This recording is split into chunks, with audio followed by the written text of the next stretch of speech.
обратился в ремонт Renault Duster, двигатель К4М 1.6, полный привод, механическая трансмиссия. Жалобы были на посторонний звук при движении как вперед, так и назад. В результате первоначальной дефектовки было определено, что звуки издает при выжиме сцепления, идут щелчки. Потом, соответственно, при разборке, при съеме коробки передач обнаружили большой люфт промвала в раздаточной коробке.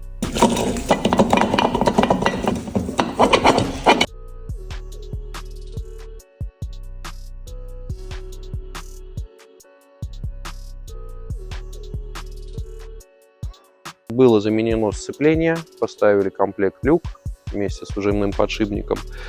Также поменяли опорный подшипник в раздаточной коробке вместе с промвалом.